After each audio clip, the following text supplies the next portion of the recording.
அபார கருணா சிந்தும் ஞானதம் சாந்தரூபினம் ஸ்ரீ சந்திரசேகர குரும் பிரணவாமி உதான்வகம் அத்வைதாசவ நண்பர்கள் அனைவருக்கும் என் நமஸ்காரங்கள். இன்னைக்கு நம்மளுடைய சேனலில் நம்ம பார்க்க போகிறது ஒரு அற்புதமான மகாலட்சுமி பூஜை முறை. இதை ஒரு 2-3 தடவை சொல்லியிருக்கிறேன். இருந்த போதிலும் மறுபடியும் ஏன் சொல்கிறேன் அப்படின்னா, ரொம்பவே அற்புதமானது, மிகவும் சக்தி படைத்தது. நம்முடைய கோரிக்கைகளை நிறைவேற்றிக் கொள்வதற்கு ஒரு அற்புதமான பூஜை முறை. கஷ்டம் மனிதர்களுக்கு வரும்.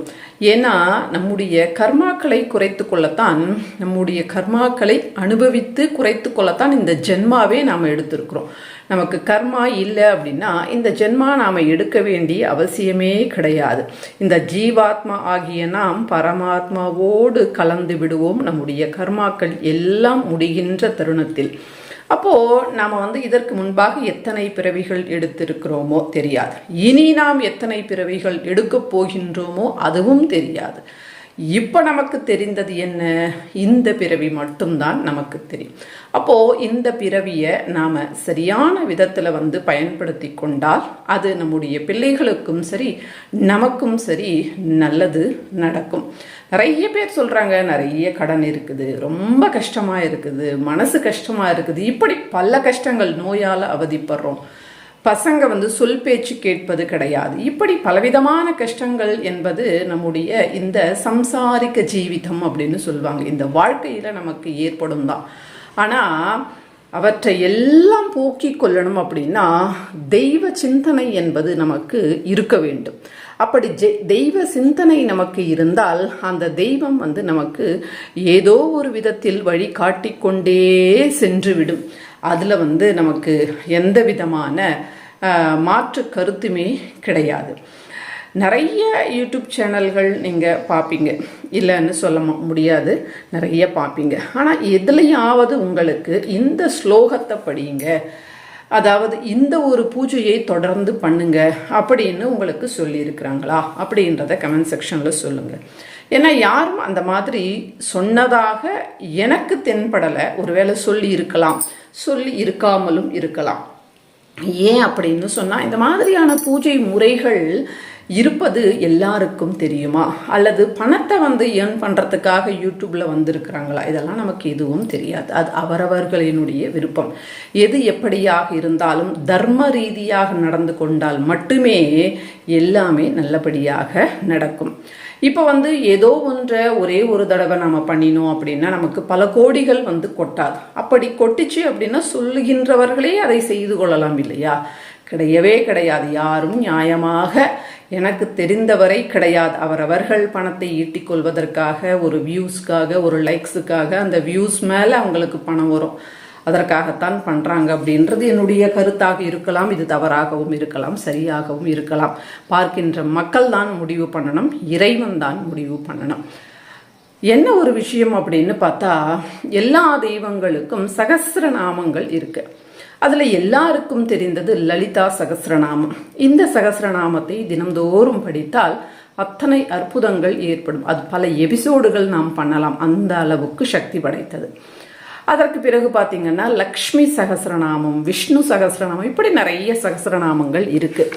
அதில் இப்போ நான் உங்களுக்கு காட்டுறது லக்ஷ்மி சகஸ்ரநாமம். ரொம்பவே சிறப்பு படைத்த ஒரு அற்புதமான சகஸ்ரநாமம். நித்யகதாயே நமஹ, அனந்த நித்யாயே நமஹ, ஆனந்தின்யே நமஹ, ஜனராஜ்யன்யே நமஹ, நித்ய பிரகாசின்யே நமஹ, சுப்பிரகாச ரூபின்யே நமஹ, மகாலட்சுமியே நமஹ, மகாகாளியே நமஹ, மகாகந்தாய நமஹ, சரஸ்வதியே நமஹ, போக வைபவ சந்தாத்ரே நமஹ, பக்தானுகிரகாரிண்யே நமஹ, ஈசாவாஸ்யாய நமஹ, மகாமகாய நமஹ, மகாதேவியே நமஹ, மகேஸ்வரியே நமஹ, சுலேகாய நமஹ, பரமாசக்தியே நமஹ, மாத்ருகாண பீஜரூபிண்யே நமஹ, நித்யநந்தாய நமஹ, நித்யபோதாய நமஹ, நாதின்யே நமஹ, जनबोधिन्ये नमः, सत्यप्रदायिन्ये नमः, सुप्रकाशरूपिण्ये नमः, त्रिपुराय नमः, भैरव्ये नमः, विद्याय नमः, हंसाय नमः, वागीश्वर्ये नमः, शिवाय वाग्देव्ये महारात्रे कालरात्रे त्रिलोचनाय भद्रकालिये करालिये महाकालिये नमः, तिलोत्तमाय नमः, कालिये नमः, कराल वाक्रात्रे नमः, कामाक्षे नमः, कामदायिने नमः, सुबाय नमः, चंडिकाय नमः, चंडरूपाय नमः. எவ்வளவு ஃபாஸ்ட்டாக சொல்கிறோம் பார்த்தீங்களா? இதற்கு காரணம் என்ன அப்படின்னா, தமிழ் தெரிந்தவர்கள் எல்லாரும் இதை படிக்கலாம். ஆனால் இந்த ஃபாஸ்ட் அப்படின்றது எப்படி வரும் அப்படின்னா, நாம் படிக்க படிக்க படிக்க படிக்க படிக்கத்தான் இந்த ஃபாஸ்ட் அப்படின்றது வரும். இப்போ நான் எந்த அளவுக்கு ஃபாஸ்ட்டாக படித்தேன் அப்படின்றத வச்சு நான் இதை எத்தனை முறை படிச்சிருப்பேன் அப்படின்றது நீங்களே கணக்கு பண்ணிக்கோங்க. ஏன்னா எந்த ஒரு விஷயமும் நாம் செய்து அனுபவித்தால்தான் மற்றவர்களுக்கு சொல்லுகின்ற அருகதை நமக்கு ஏற்படும் அப்படின்றத நான் நம்பக்கூடியவர். அந்த விதத்தில் நான் இதை படித்ததை வச்சே நீங்கள் நம்பிக்கையோடு இதை செய்யலாம். லக்ஷ்மி சகஸ்ரநாமம் உண்மை, அது இல்லைன்னு சொல்ல முடியாது இல்லையா. நான் இதை பண்ணியிருக்கிறேன் அப்படின்றதுக்கு நான் படித்த அந்த ஃபாஸ்ட் அப்படின்றத வச்சு நீங்கள் தெரிஞ்சுக்கலாம். இப்போ இதெல்லாம் போகட்டும், என்ன பண்ணணும் அதை மட்டும் சொல்லுங்கள் அப்படின்னு கேட்டால், ஏற்கனவே சொன்னது தான், மறுபடியும் சொல்ல காரணம் சக்தி படைத்தது 4 பேர் செய்து பயன்படுத்திப்பீங்க அப்படின்றதுக்காக. நாளைய தினம் வெள்ளிக்கிழமை. இந்த வெள்ளிக்கிழமை வளர்பிறையில் வருகின்ற வெள்ளிக்கிழமை, அதாவது பௌர்ணமிக்கு அடுத்து, அதாவது தேய்பிறையில் வருகின்ற வெள்ளிக்கிழமை நாளைய தினம். ஒரு அற்புதமான நாள் அப்படின்னு சொல்லலாம். இந்த வெள்ளிக்கிழமையில் இதை ஆரம்பம் பண்ணலாம். நாளைய தினம் முடியலையா, எந்த வெள்ளிக்கிழமை வேண்டுமானாலும் இதை ஆரம்பம் பண்ணலாம். தொடர்ந்து 5 வாரம் பண்ணணும். இதனுடைய கண்டிஷன் சொல்லிடுறேன் பாருங்கள். 5 வாரம் பண்ணணும். பெண்களுக்கு இடையூறு வந்தால் 1 வாரம் விட்டுடுங்க. என்ன பண்ணணும், படிக்கக்கூடியவர்கள் படித்து பண்ணலாம், படிக்க முடியாதவர்கள் வீடியோவை போட்டுட்டு, அதாவது யூடியூப்பில் நிறைய இருக்குது, அதனால் போட்டுட்டு நீங்கள் பண்ணலாம். 1000 நாமங்களுக்கு 1000 துளசி தளங்கள், அதாவது ஒவ்வொன்றா 1000. இது உங்களுக்கு துளசி கிடைக்கல அப்படின்னா இந்த மாதிரி, அப்படி இல்லை துளசி கிடைக்குது அப்படின்னா கொத்துகள் எடுத்துக்கங்க. ஒரு 2-3 சேர்ந்தது ஒரு கொத்து மாதிரி இருக்கும் இல்லையா, அந்த மாதிரி கொத்துகள் எடுத்து பண்ணுவது ரொம்ப சிறப்பு. கிடைக்கலன்னா 1000 துளசிகள். 1000 துளசிகளா, 1000 நாமங்களா அப்படின்னு நாம் நினைச்சோம் அப்படின்னா நம்ம கஷ்டப்படணும். பட்டாதான் நமக்கு நல்லது நடக்கும். நம்ம தெய்வத்திற்காக 1000 நாமங்களை படிக்கிறோம், 1000 துளசிகளை சேமிக்கிறோம்.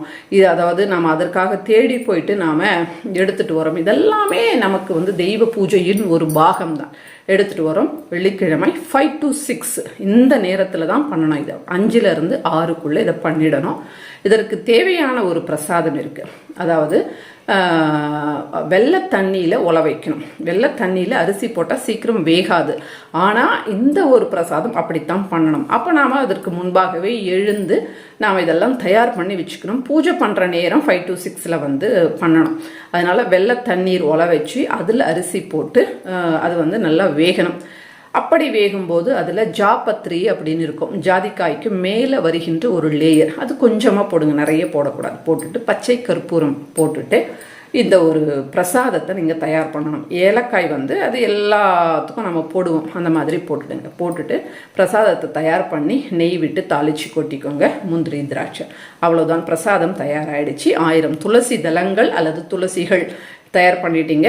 இப்போது இந்த நித்தியகதாயே நமஹா, இதை மகாலட்சுமி தாயார் படம் விக்கிரகம் 2 இருந்தால் 2 வச்சுக்கலாம், அப்படி இல்லைனா எது இருக்கோ அதை வச்சுக்கலாம். விநாயகர் வச்சு அவருக்கு பூஜை பண்ணிவிட்டு தீபம் ஏற்றி தூபம் ஏற்றி வச்சுட்டு இந்த ஸ்லோகம் இப்போ நான் படித்தேன் இல்லையா, ஓம் நித்தியகதாயே நமஹா, ஓம் அனந்த நித்யாயே நமஹா அப்படின்னு நாம் படிச்சுட்டு அப்படியே இந்த துளசியை வச்சு நாம் அர்ச்சனை பண்ண வேண்டியதுதான். இப்போ நீங்கள் சொல்லலாம், முன்னாடி இருக்கக்கூடிய ஸ்லோகத்தை எல்லாருமே படிக்கலாம், ஆனால் பின்னாடி இருக்குது அதை கொஞ்சம் அந்த மாதிரி ஃபாஸ்ட்டாக படிங்களேன் அப்படின்னு நீங்கள் சொல்லலாம். அதையும் படிக்கிறேன் பாருங்களேன். ஓம் ஸ்ரத்தா ஏ நமஹா, ஓம் மேதா ஏ நமஹா, ஓம் கிருதா ஏ நமஹா, பிரஜாய நமஹா, ஓம் தரா ஏ நமஹா, ஓம் காந்தி ஏ நமஹா, ஓம் ஸ்ருதா ஏ நமஹா, ஸ்மிருதே நமஹா. இந்த மாதிரி தான்.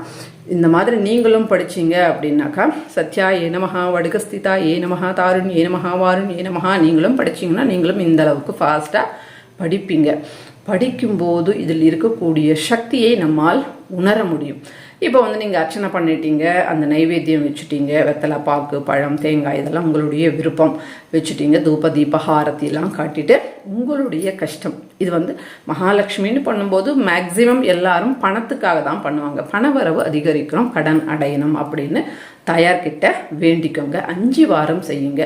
நிச்சயமாக உங்களுடைய கடனுக்கும் நீங்கள் படுகின்ற அந்த பண கஷ்டத்திற்கும் தாயார் நிச்சயமாக வழி செய்வார்கள். அதில் மட்டும் சந்தேகம் கிடையாது. நாளைய தினம் நீங்கள் ஆரம்பம் பண்ணுவீங்க அப்படின்றதுக்காக இந்த ஒரு பதிவை உங்களுக்கு கொடுத்துருக்குறேன். வீடியோவை லைக் பண்ணுங்கள், ஷேர் பண்ணுங்கள். சப்ஸ்கிரைப் பண்ணாமல் பார்க்குறீங்க அப்படின்னா சப்ஸ்கிரைப் பண்ணிக்கோங்க. உங்களுடைய கருத்துக்களையும் சந்தேகங்களையும் கமெண்ட் செக்ஷனில் சொல்லுங்கள். மற்றும் ஒரு அற்புதமான பதிவில் மறுபடியும் நான் உங்களை சந்திக்கிறேன். அதுவரை நன்றி, வணக்கம். மகா பெரியவா சரணம்.